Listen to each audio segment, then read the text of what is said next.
Pakistan day آج ہم سب Pakistan high commission میں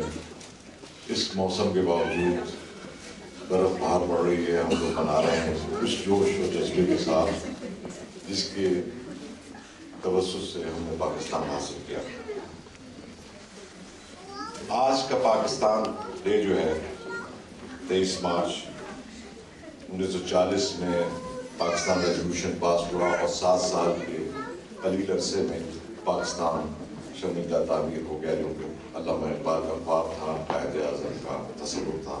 اور انہوں نے اچیو کیا۔ یہ صرف سب کانٹیننٹ کے مسلمانوں کی اسٹرگل کی وجہ سے پاکستان بنا، کیونکہ ان کا کمٹمنٹ تھا قائد اعظم اور علامہ اقبال کے مشن۔ آج میں نے جیسے پہلے عرض کیا کہ بہت ہی مقدس دن ہے، اس کی افادیت اور زیادہ اس وجہ سے بھی بڑھ جاتی ہے کہ اب ہم پہلی دفعہ پاکستان میں ایک جمہوری حکومت جو ہے ایک دوسری جمہوری حکومت کے لیے اس نے ایسے سازگار حالات پیدا کر دیے ہیں کہ الیکشن 11 مئی کو ہوں گے اور آپ کی نئی حکومت آئے گی۔ آپ کی پارلیمنٹ نے 5 سال جو اس کا کانسٹیٹیوشنل مینڈیٹڈ ٹرم تھا پورا کر لیا، اب تحلیل ہو گئی ہے اور الیکشن کی تیاریاں جاری ہیں۔ الیکشن کا شیڈول اناؤنس ہو گیا ہے، انٹرم پرائم منسٹر کو انشاءاللہ 1-2 روز کے اندر اناؤنس ہو جائے گا۔ آپ نے دیکھا ہوگا کس خوش اسلوبی سے لوگوں نے اپنے پروونسز کے چیف منسٹر اور انٹرم گورنمنٹ کے بارے میں فیصلہ کیا۔ یہ سب کچھ عرصے پہلے تک ناممکن نظر آ رہا تھا۔ آپ نے دیکھا ہوگا ہمارے جو معذرت کے ساتھ ہمارے جو میڈیا والے حضرات ہیں وہ ہر روز یہی کہا کرتے تھے یہ حکومت جو ہے چند گھنٹوں کے مہمان ہے، چند دنوں کے مہمان ہے، اور پھر تو آخر میں یہ کہنے لگے کہ الیکشن ہوئیں گے نہیں، الیکشن آخر وقت میں پوسٹپون ہو جائیں گے۔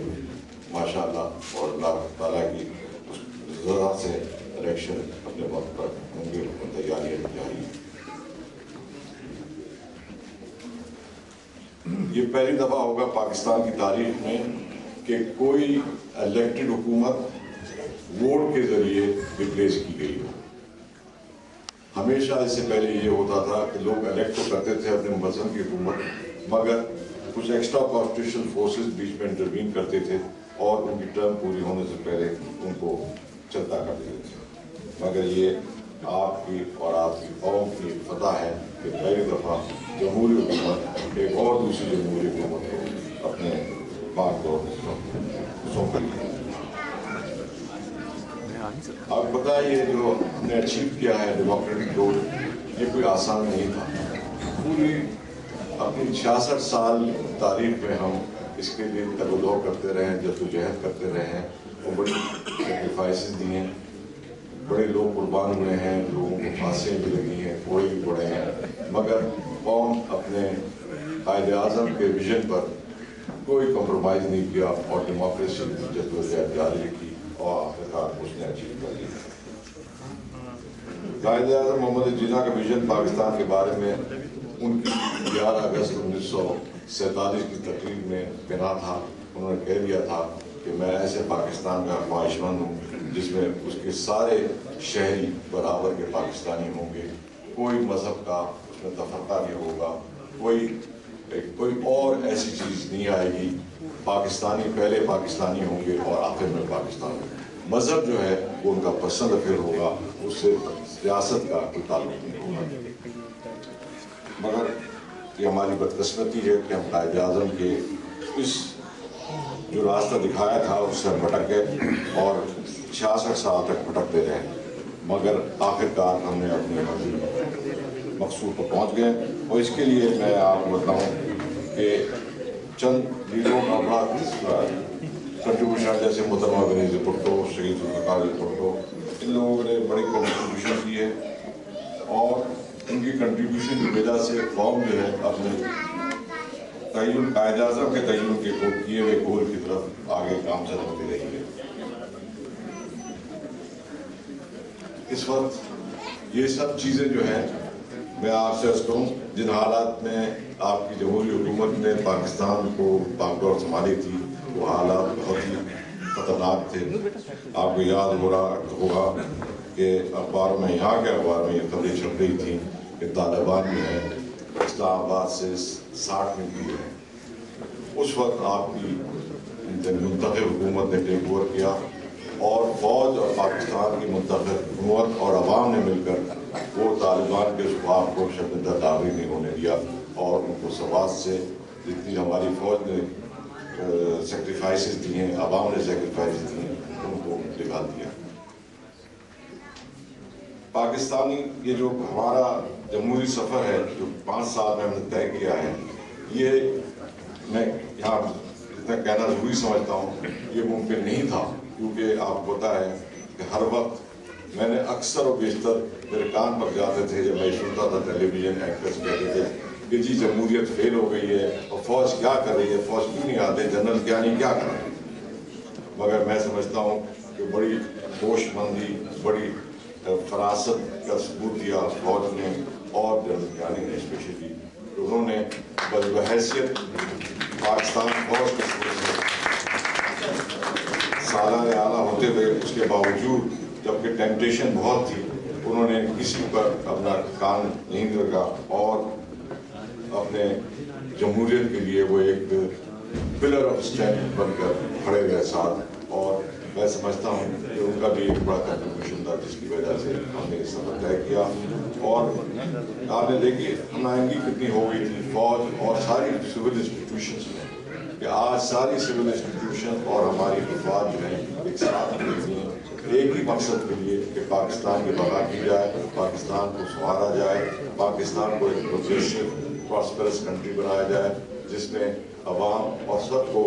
وہ چیزیں حاصل ہوں جو ان کو وعدہ کی گئی تھی پاکستان بنانے کا. آپ کو پتہ ہے اس دور میں کچھ دستوری اقدامات ہوئے جو کہ فار ریچنگ کانسیکوینسز کے تھے. اس دستوری اقدامات میں ضرور ذکر کروں گا 18, 19 اور 20ویں امینڈمنٹ کا, جنہوں نے کانسٹیٹیوشن بھی 1973 تھا اس کی وہی گلوری واپس کر دی جو کہ اوریجنل کانسٹیٹیوشن میں تھی. اور آج ہم یہ کہہ سکتے ہیں کہ ہمارا پارلیمنٹری سسٹم جو ہے بہت ہی اسٹرانگ ہے اور انشاءاللہ یہ جو ٹرانزیٹری پیریڈ تھا اس کے بعد اور بھی اسٹرانگ ہوا.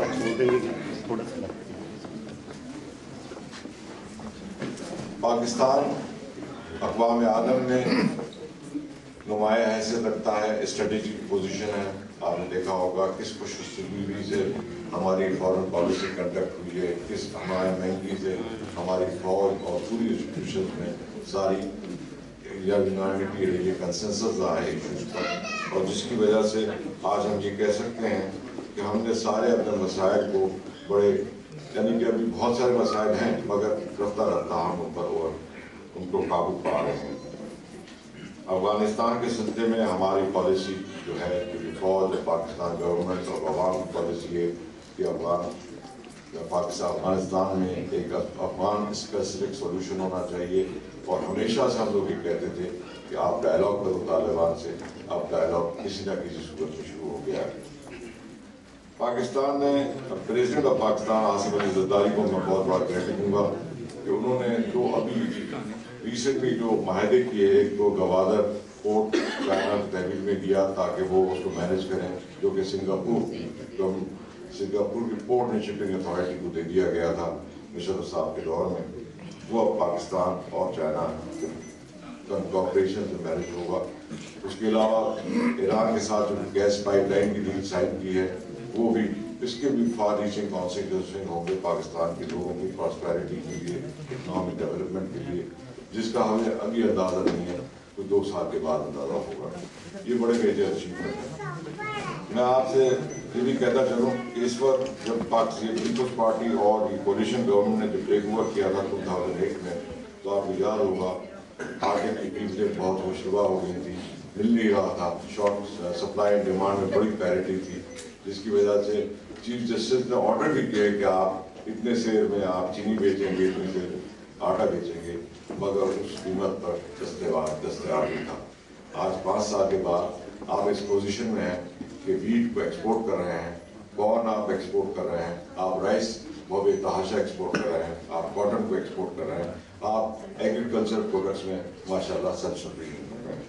ٹھیک ہے, بہت ساری چیزوں میں فیلئر بھی ہوئے ہیں مگر آپ 5 سال میں موت سے نہیں ایکسپیکٹ کر سکتے کسی جمہوری حکومت سے جس پہ کنسٹرینٹ بہت زیادہ ہوتی ہے.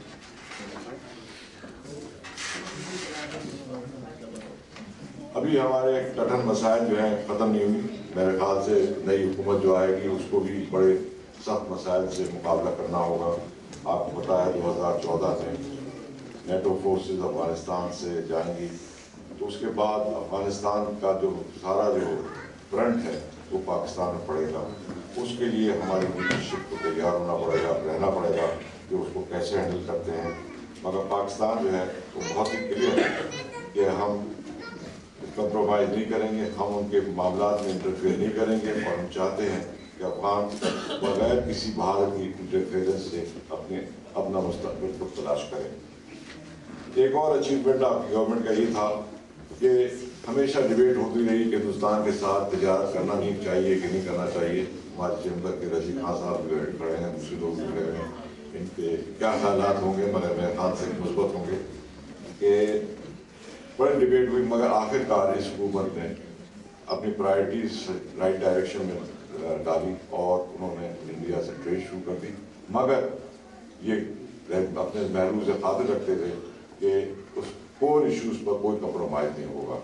انشاءاللہ ایسے ہی ہوگا. کشمیر کا مسئلہ اپنی جگہ ہے اور وہ یونائٹڈ نیشن کے ریزولوشن کے تحت ہماری کوشش جاری رہے گی, ہماری سپورٹ جاری رہے گی کہ وہ حاصل کریں.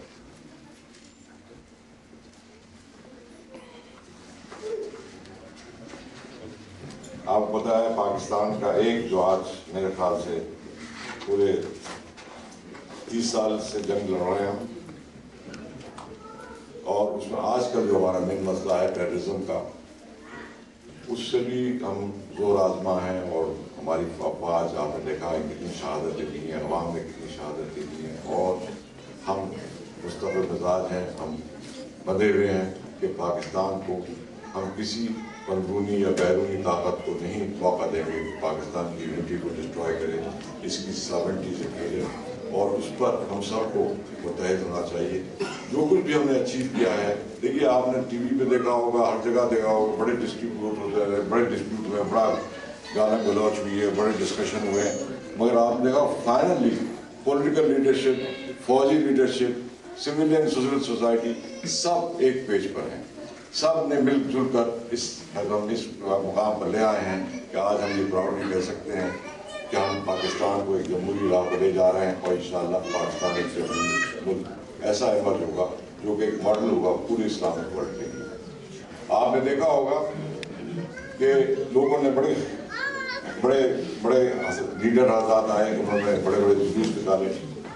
4 ملین کی بات کی, 2 ملین کی بات کی, مگر نہ پنجاب کی گورنمنٹ نے نہ فیڈرل گورنمنٹ نے ان کی مارچ کو اور ان کی جو آگے جا رہے تھے جس پہ انہوں نے تھریٹس کو بہت سارے الٹیمیٹم بھی تھے,